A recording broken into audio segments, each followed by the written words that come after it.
Good morning, everyone. Annyeonghaseyo. Did I say that right? Is that good? Okay. All right, I'm done. Did you notice before when Amazon Polly introduced the show, she's just so much more intelligent than I am. She's already learned to speak Korean, and I just haven't been able to learn at all. So I'm sorry about that, but I'll proceed. My goal here today is to tell you, share with you the announcements from reInvent this year and the latest developments at AWS. My specialty is working with large enterprises as they move to the cloud. So I'm going to look at our new announcements a little bit from the point of view of a large enterprise that's looking to transform. But of course, there are announcements that will be very exciting for everyone, I believe. So let me introduce myself quickly. I'm an enterprise strategist at AWS. That means that I work with executives from our large enterprise customers who generally find that the difficulties in moving to the cloud are not technical difficulties. Almost always, they are having difficulties with cultural change or with organizational structure or people skills in their organizations. So my team, the enterprise strategy team, consists of people who have been leaders in large enterprises who have made the journey to the cloud and can offer a little bit of advice and help. A little bit about my history. I started out working with small startups and eventually moved to Silicon Valley.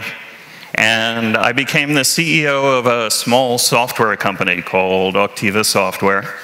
But at some point I decided that my interests really were in leading IT organizations.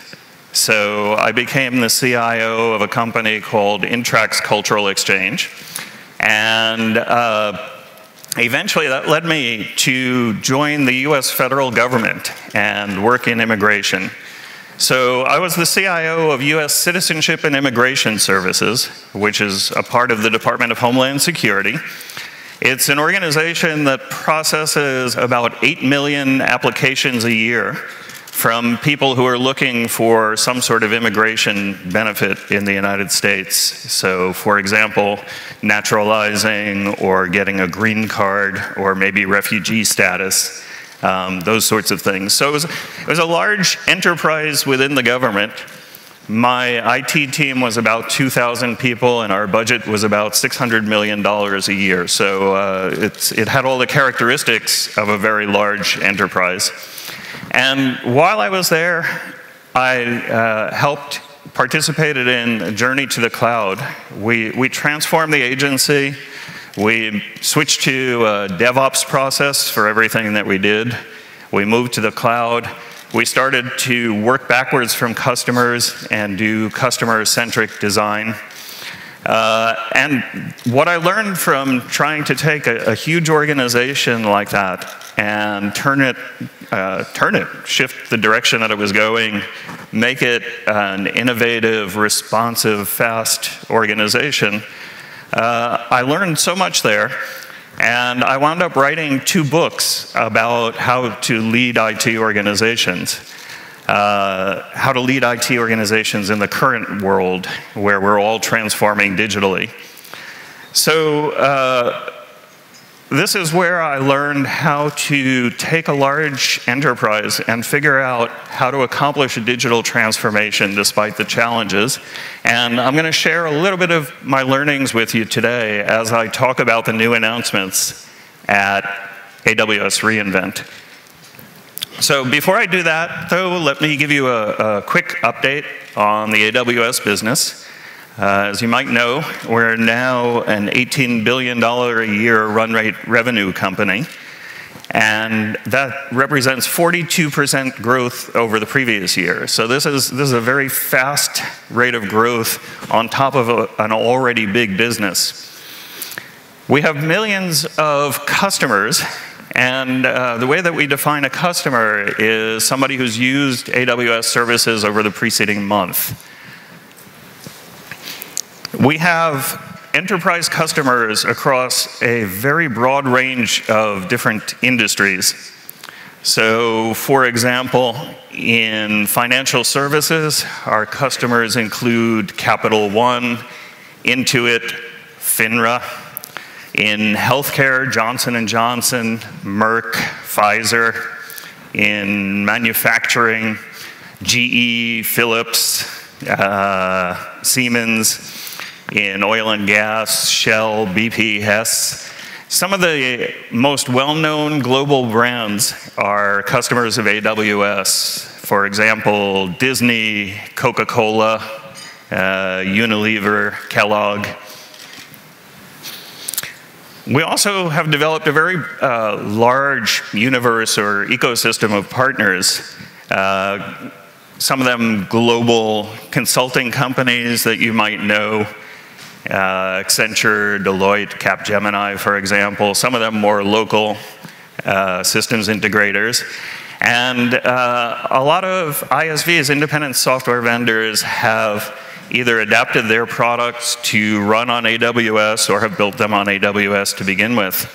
Here in Korea, similarly, companies across a very broad range of industries and sizes have discovered the tremendous value proposition of working in the AWS cloud.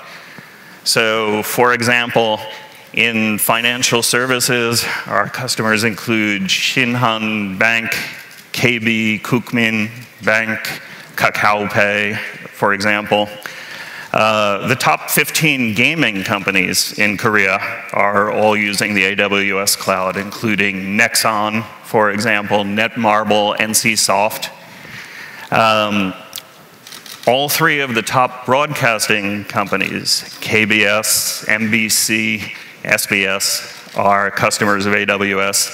And among the very large enterprises, Samsung Electronics and LG Electronics. Among universities, Yonsei, for example. So I think it's clear that customers across just about every industry, every size, from small startups to large enterprises, they're all finding value in the cloud. According to Gartner's latest research report, AWS has a 44.1% share of the market. If you look at the picture, the other 9 companies that they looked at, even if you add them all together, that's less than half of the market share of AWS at this point. So in November, we had our reInvent conference in Las Vegas.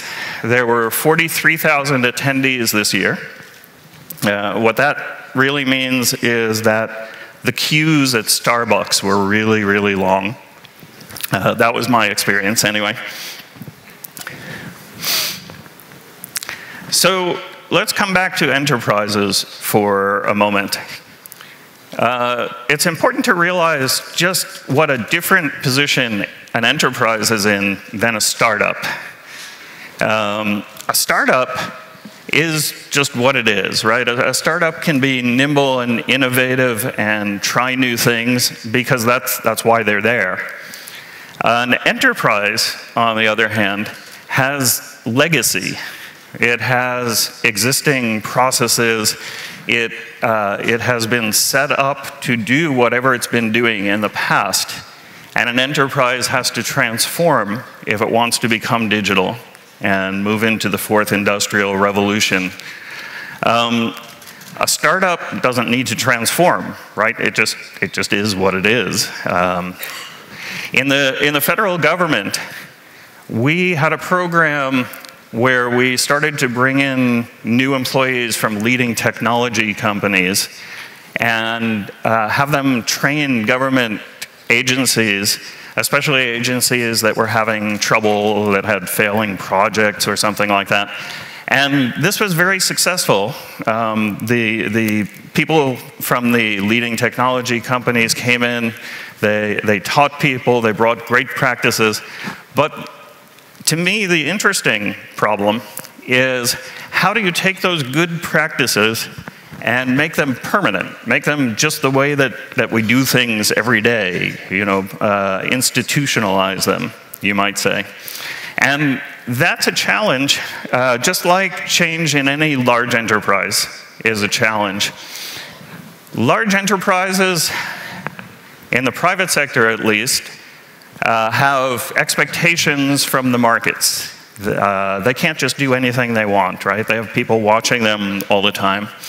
They often have compliance requirements. Maybe if they're in healthcare, HIPAA, Sarbanes-Oxley, know your customer regulations for banks.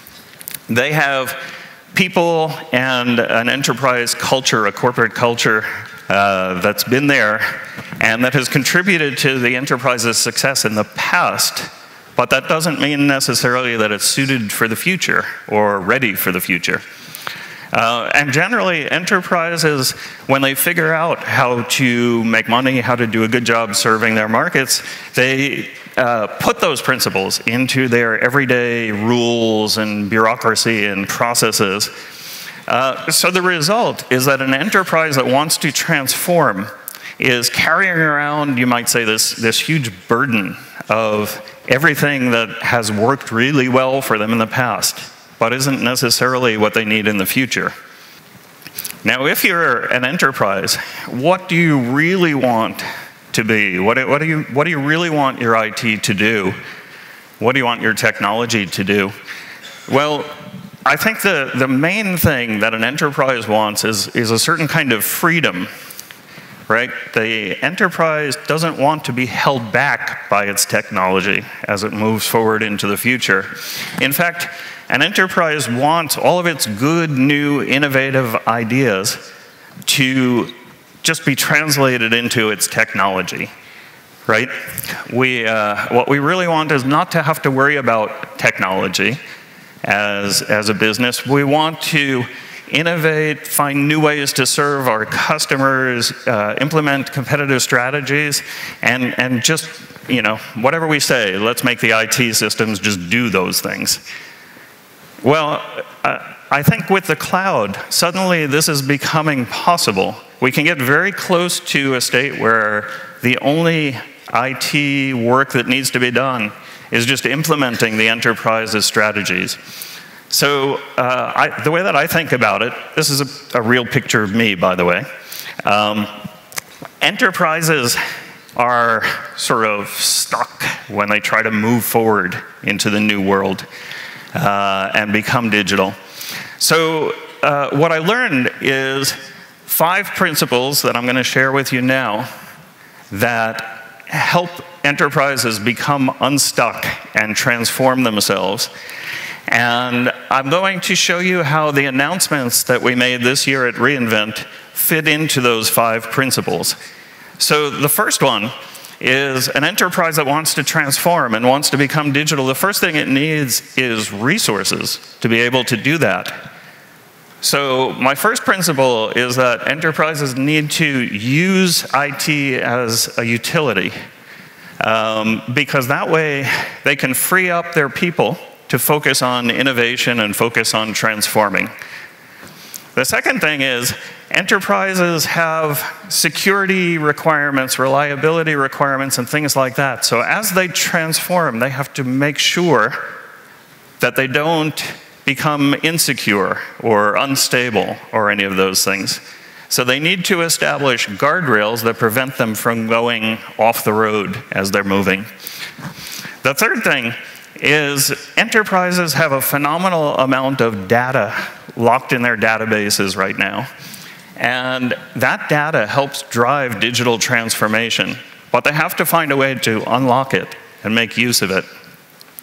The fourth thing is enterprises have a lot of fear of change because they're afraid they might break something. You know, things have been working and trying something new seems risky. So they need to find ways to deliver new capabilities with confidence. And then the final thing is, once they've done all those things, they need to find a way to get the innovation going and to reinvent themselves. So let's talk about this first idea, the idea of obtaining IT as a utility.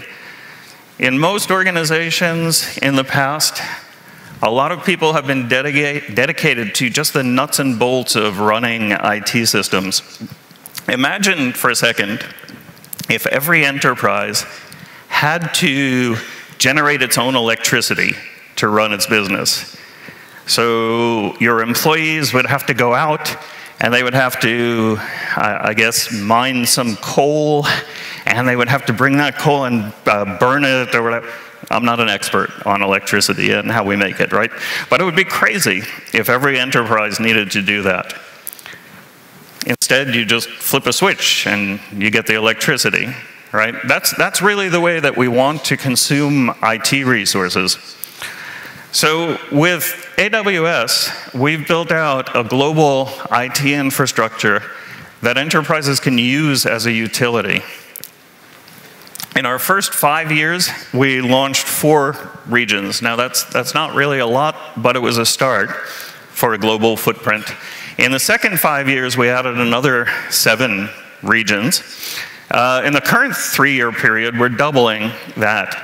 So at this point, we have 18 regions altogether. And in each of those regions, we have availability zones. We have multiple availability zones, so that even if some of the infrastructure were to face a catastrophe and be destroyed, your systems would still be available. We also have over 100 points of presence for CloudFront, edge locations. We have a global network infrastructure of 100 gigabit Ethernet. When you look at it like that, it starts to really look like a utility, doesn't it? Like an electrical company or something. All of that is available to enterprises. And using all of that infrastructure, they have access to this broad range of different compute instances. And every year, we find ways to improve our offering here. This year at reInvent, we announced a few new instance types that are available, including the H1 instance type, which is specially optimized for big data, and the M5, which is the latest generation of our general purpose instance.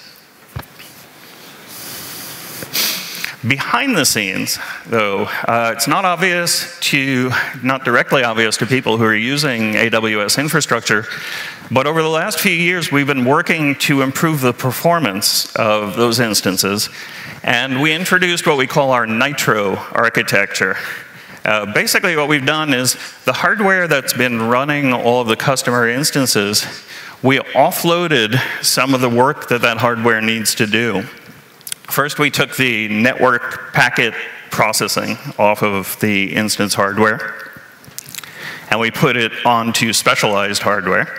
And that sped things up and added network bandwidth. Then we moved the storage interface as well off of the customer instances, and then finally the hypervisor this year.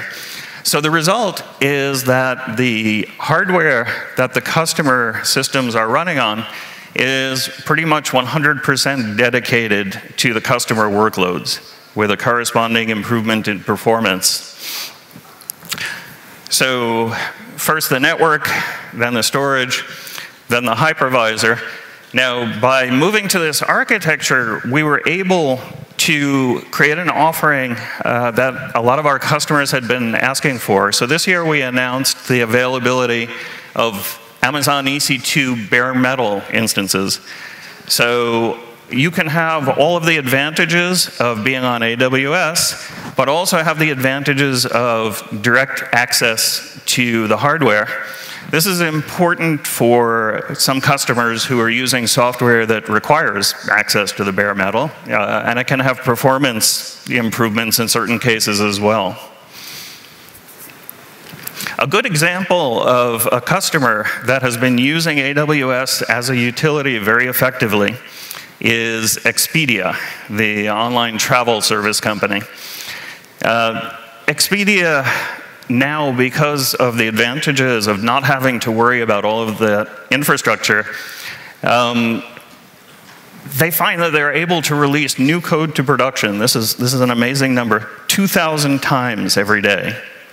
2,000 times they're doing deployments.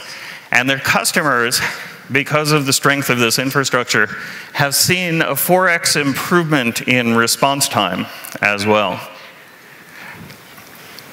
So, as an enterprise, I think the first principle, the first thing you need to do if you really want to transform, is you need to stop focusing all of your resources, all of your people on the basic building blocks of technology. Just consume that as a utility, as if it were the electricity, and refocus your people. This doesn't eliminate people. This gives you a chance to refocus resources on being transformational. So the next problem is enterprises who are transforming, they need to find a way to create guardrails, ways to make sure that they stay secure, reliable, compliant as they move forward. And in fact, if they're good at this, if they establish good guardrails, then they can move forward pretty boldly because they know that they're safe. In my job at USCIS, U.S. Citizenship and Immigration Services, we were part of the Department of Homeland Security.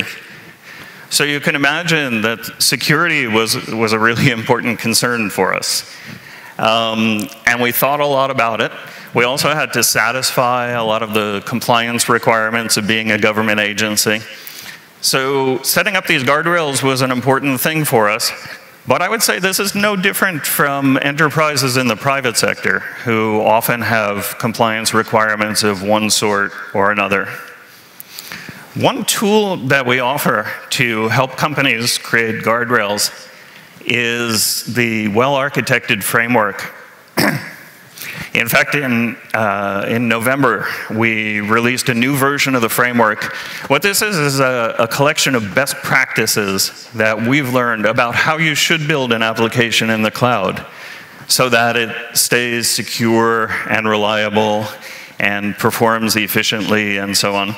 So an enterprise that's trying to transform can make use of this and set up the parameters to make sure that what they do is going to work well and work well for them in the future. One reason why this is so important, I think, is that the cloud opens up so many possibilities. There are so many options you have when you move to the cloud. AWS keeps innovating new services that you can make use of. So you have a lot of choice, and it's possible to make some bad choices. So having a guideline, a set of guidelines like that, I think helps establish the important guardrails for you. One of the things that the framework emphasizes is automation. If you're going to transform, you're going to innovate, you're going to move very quickly. And if you're going to move very quickly, it helps to have your guardrails be automated. Otherwise, it's very hard to sustain your pace and at the same time have controls. At USCIS, for example, we had a process every time we wanted to make a change to a system. We had to write 104 documents and go through 13 stage gates of approval. Now, how can you move fast when you have a process like that? But that process was set up to have controls. If you can automate your controls, which is what we did eventually, then you can move a lot faster and you can make fewer mistakes. So AWS offers a number of tools that companies can use to automate their guardrails. And this year, we announced some new tools. This one was actually well before reInvent that we announced, Amazon Macie. Amazon Macie is a service that combines or makes use of what we've learned in machine learning and artificial intelligence and applies it to security and privacy. So the idea of Macie is that our natural language processing algorithms come to understand your data in your databases, and our machine learning comes to understand how people are using the data. And by putting those two things together, you can classify your data and make a strategy for securing it and for putting the right controls around it.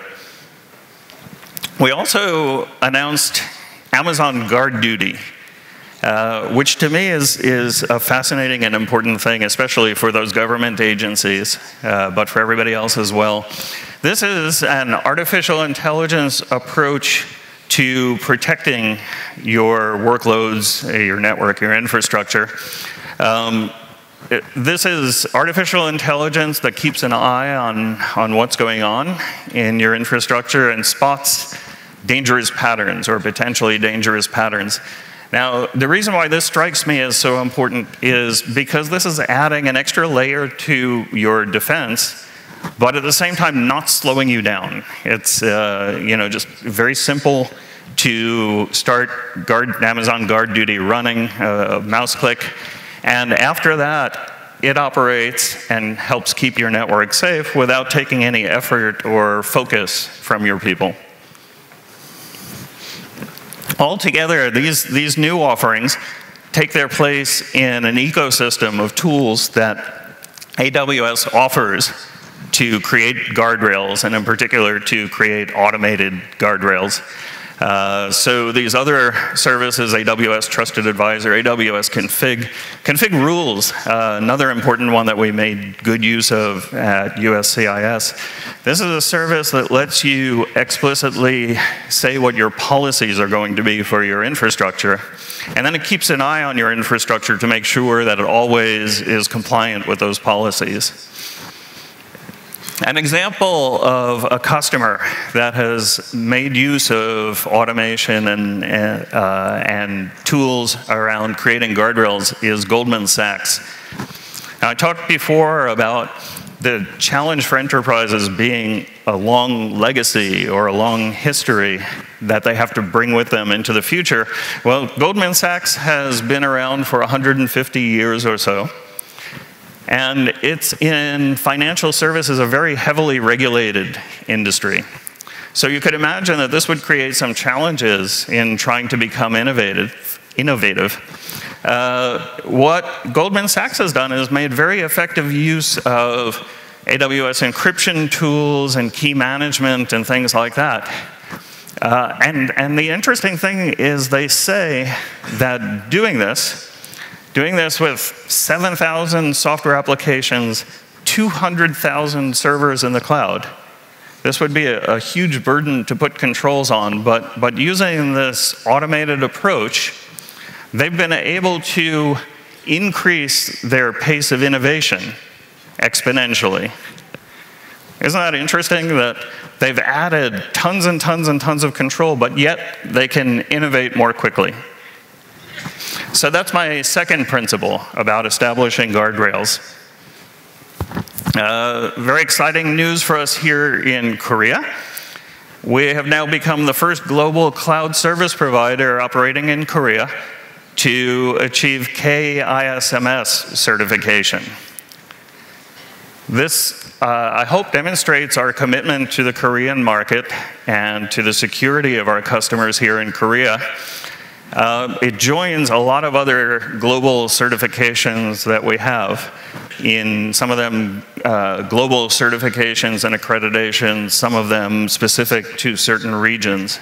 But in all the markets in which we operate, we try to achieve the appropriate certifications to help our customers comply with local regulations and to make sure they can stay secure. Now, my third principle now was making data available.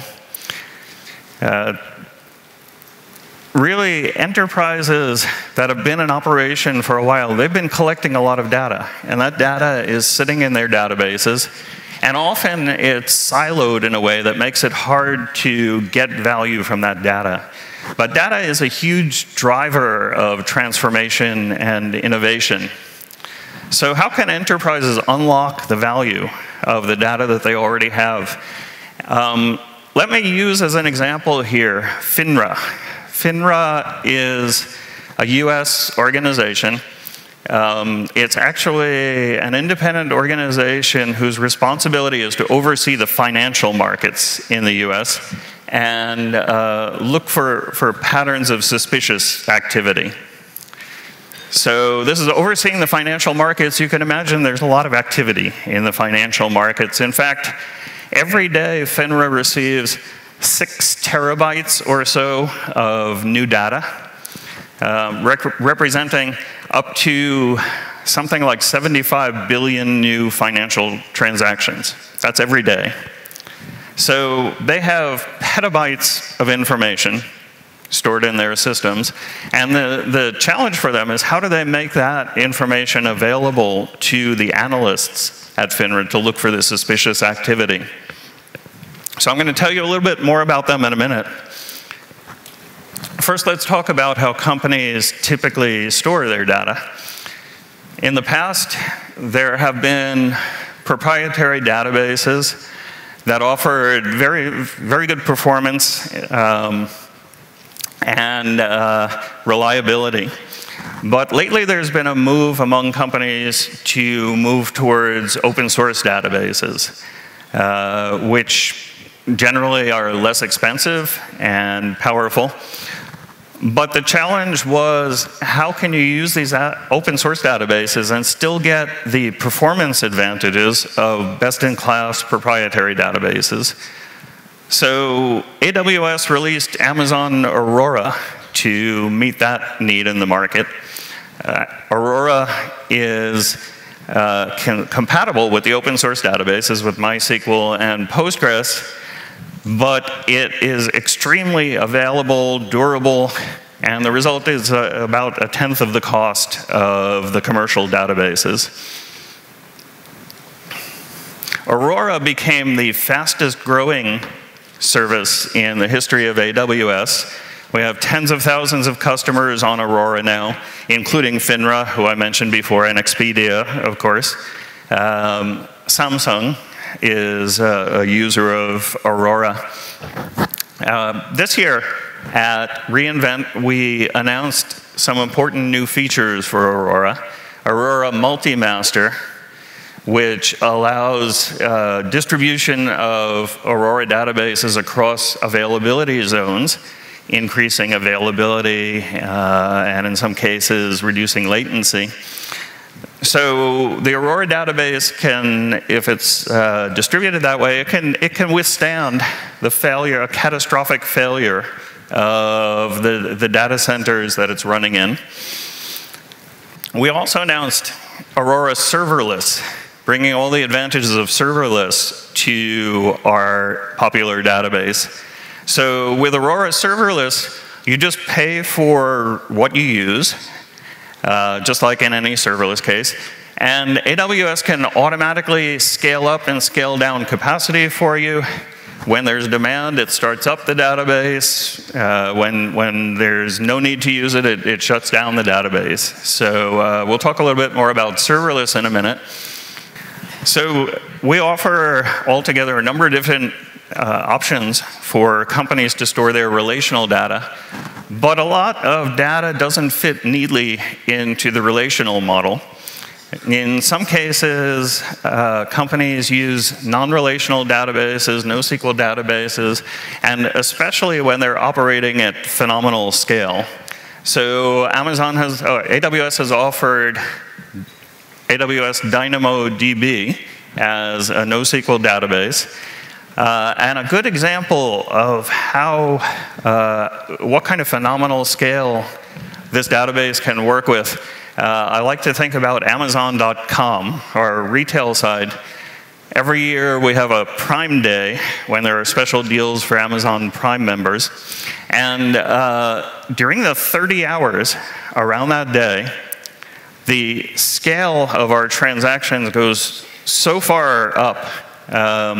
This past year, on Prime Day, Dynamodb handled about 3.3 trillion requests. And at the peak, that was 12.9 million requests per second. So that's the kind of scale that we're talking about with these NoSQL databases. Dynamodb as well has been used effectively by a lot of different customers. For example, BMW, Comcast, Under Armour, Toyota. This year at reInvent, we announced a few new features that had been requested by our customers for Dynamodb: global tables, This is the first fully managed, multi-master, multi-region database. And also, based on customer requests, backup and restore capabilities that, in particular, help with compliance in a lot of cases.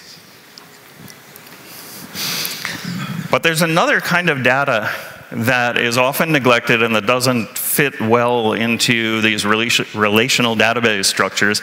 And this is one that we were very familiar with at USCIS. This is highly connected data. So it's used in the commercial world often for things like recommendation engines. But for us at USCIS, this is data where you want to know the connections between different objects, right? So if we had an application for immigration from somebody, we were very interested in knowing whether they were in some way connected with a known terrorist, just as an example.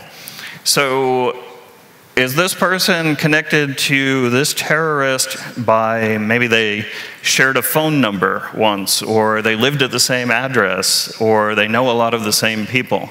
That's the kind of data that you want to be able to work with in a graph database, as they're called.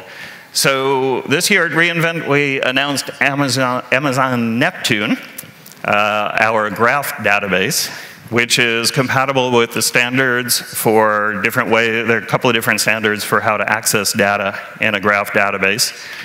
And what's amazing about a database like Neptune is you can store billions of relationships and query them with just a latency of just milliseconds. So that's very hard to do with a relational database or one of the earlier types of database structures.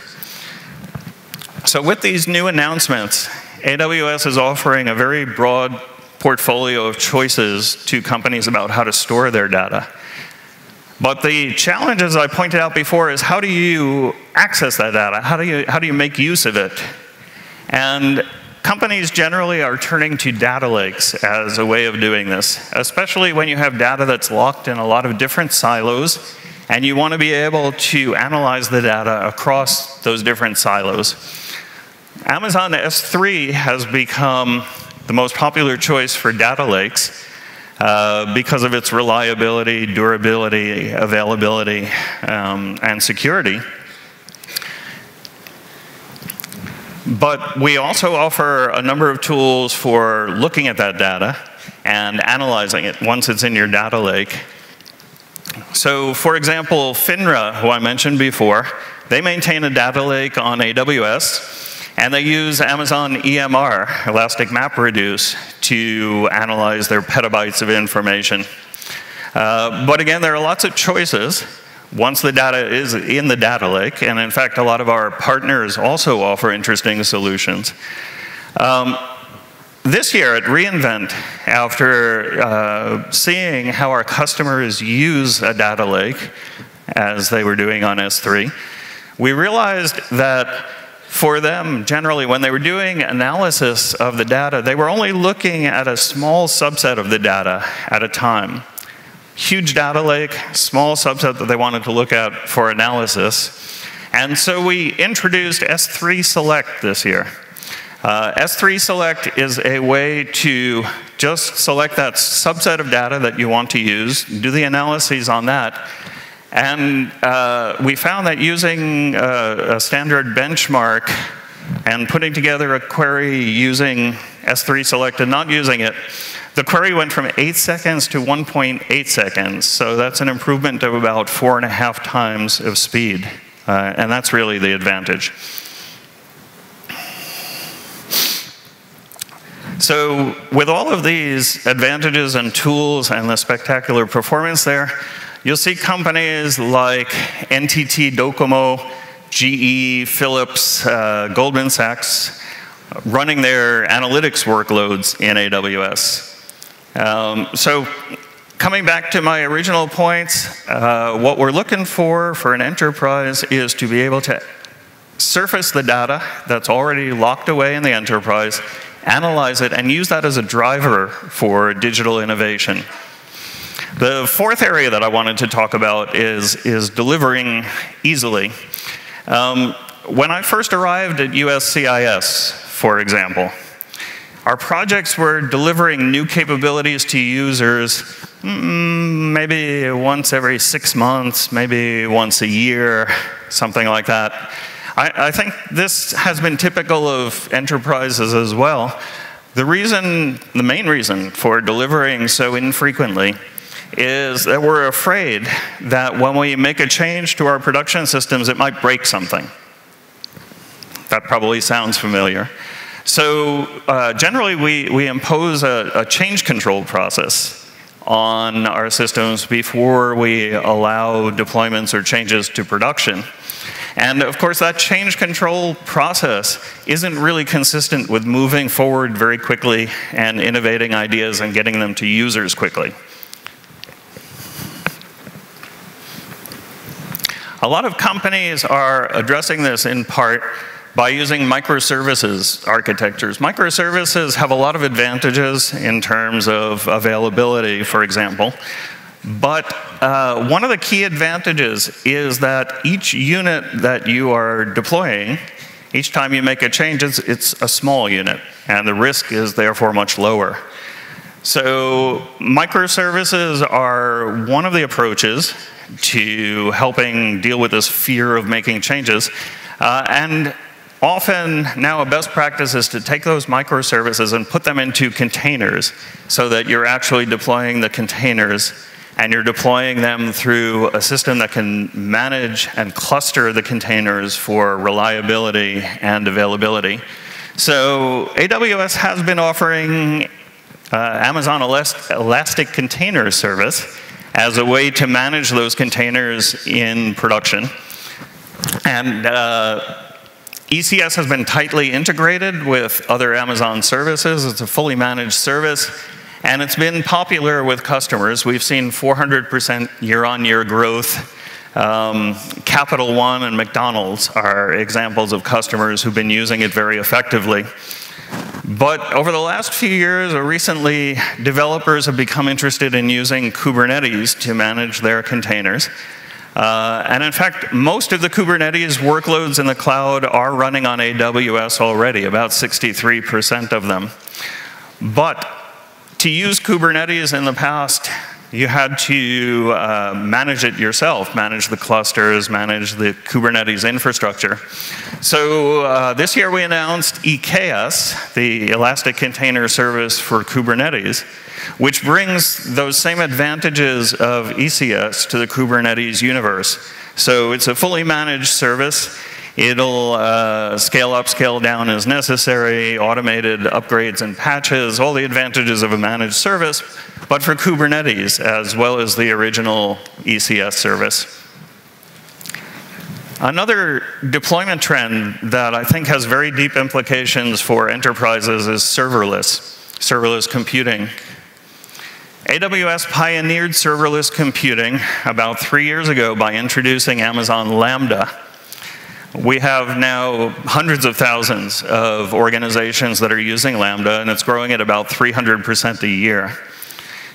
With serverless computing, the enterprise doesn't even have to manage the infrastructure. This is something that takes us much closer to that goal that I talked about before of only having to write business logic, right? We don't have to spin up the servers and choose what sorts of servers and configure them and all of those things. With Amazon Lambda, the developers can create a piece of code, upload it to their AWS console, and say what triggers they want to cause their code to run. And that's it. And then AWS takes care of running it and scaling it and making it highly available and so on. So a big step closer to only having to write the code for what you really need it to do. Customers have taken advantage of serverless in a big way over the last few years. Among the customers making good use of it, Coca-Cola, Comcast, Thomson Reuters. It's become a very popular framework or way of thinking about deploying applications and building event-driven applications.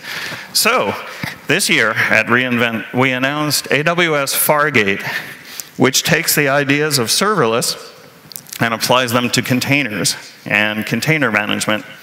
So with Fargate, which now is available for ECS, you create your containers and specify how you want them to be deployed to production, and then Fargate takes over from there. You don't have to worry about setting up the actual infrastructure to run those containers. So now there are a lot of different options for how you can run containers and deploy your microservices. And that all fits together, I think, with an announcement that we made of a new product called AWS Cloud 9, our integrated development environment, which lets developers work with all of these different forms of code. And the trend in using the cloud, one of the ways that organizations have found is good for getting the best power of the cloud, and something that we did at USCIS, was to create a Devops pipeline. With our Devops pipeline at USCIS, we completely automated the path from where a developer writes some code to where it gets in front of users and they actually use it. And so every time a developer made a change, all of the tests would run automatically, the system would be rebuilt, and it would be deployed through automated scripts. So Cloud 9 joins the ecosystem of AWS products that can be used to set up a DevOps pipeline. So this is all of our CodeStar tools. So once we've accomplished all of those things I've already talked about, using IT as a utility, setting up guardrails, surfacing our data for use, and making deployment simple, then it's time to start innovating. And to speed up your innovation, AWS offers a number of services that are high-level services that are easy to plug into your own systems and your own applications. We offer over 100 services altogether in areas like databases and analytics and compute and storage and networking and artificial intelligence and IoT, mobile. Very broad range of services that you can use to speed up your process of innovating. The pace of introduction of new services from AWS has been increasing. In 2014, we introduced 516 major new services and features. In 2015, 722. In 2016, 1,017, and this past year, 1,430 major new services and features. I'm going to use as an example of the power of these services and features for an enterprise that wants to transform. As an example, I'm going to talk about machine learning and artificial intelligence. Machine learning has a long history at AWS. We've been doing this for about 20 years, really. Although it didn't become a very popular and visible thing until recently. Our recommendation engines on Amazon, those are based on machine learning. Behind the scenes, the path, we have robots in our fulfillment centers that pick things off the shelves, and the paths they follow are based on machine learning. Our inventory management, our Amazon Prime Air drones, of course, are based on artificial intelligence and Alexa. So we have a long history with this, and it was wonderful to us that we could use all of that technology that we had developed and make it available to our customers so that they could use it as well. The way we think about it is there are 3 tiers in a stack when we talk about machine learning. The lowest layer is for customers who have developers who are already experts at machine learning. And we make available to them the frameworks and the processing power that they need in order to run their models. At the next layer, we realized that a lot of customers don't have those experienced experts in machine learning, so we wanted to make machine learning accessible to everyday developers. And then at the highest level, we offer high-level AI services based on pre-trained models, where we've already done the work of creating the model and giving it all the training data, and all the enterprise needs to do is plug it right into the applications that they're trying to create. So at that first layer for the experts, we offer in particular the P3 instance, very powerful processing for machine learning and the deep learning API. What we announced this year at reInvent is that middle layer, at the platform level, we wanted to make it possible for companies that didn't have those extremely experienced developers to analyze their data using machine learning. So we introduced Amazon SageMaker. This is a service that includes or implements the top 10 machine learning algorithms, but makes it easily accessible as a managed service. So any developer can find ways to use SageMaker to analyze the company's data, build machine learning models around it, and unlock really the full power of that data that they already have available to them. We also introduced at that level Deep Lens, and I think Deep Lens demonstrates how this kind of machine learning can be used at the edge, how we can combine hardware and machine learning algorithms. Deep Lens is a camera that has built-in processing for deep learning models. And so developers can use it either with the models that come with it, or they can develop their own models using SageMaker. My favorite area is the top of the stack, where in the past we've offered several services: Amazon Recognition, Amazon Lex, Amazon Poly. It's pretty amazing what our customers have done with these things. This is one of the big satisfactions of working at AWS, is we create these building blocks that customers can use in all sorts of different ways. We don't tell them how to use them, and then we get to be surprised when we see what they come up with. So for Amazon Recognition, for the image recognition, an example would be Stanford University. They've found a way to use it to diagnose cases of diabetic blindness and diagnose them early enough by looking at a picture, a fundoscope image of the retina, diagnose it early enough that it can be treated. C-SPAN, cable news network, has used our image recognition technology to catalog bits of film footage that they have, because recognition can recognize the faces of politicians in that video stream, and they can use that as a way to keep track of what clips they have in different places, just as a few examples. Amazon Poly, you have already met at the beginning of the show today. That's our voice synthesis system. 안녕하세요. 지금까지 마크 슈왈츠의 발표가 마음에 드시면 박수 한번 부탁드립니다. I love Poly. This year at reInvent, we added to these offerings Amazon Recognition. We now offer Amazon Recognition Video, which does real-time and batch processing of video streams, image recognition, and also Amazon Kinesis video streams. So this can take data coming from IoT devices at a high rate and process it. We offer Amazon Transcribe and Amazon Translate, both to deal with language processing. And then a new service called Amazon Comprehend, which can take large amounts of text data, understand it, and classify it in different categories to make it useful to systems that are written by customers.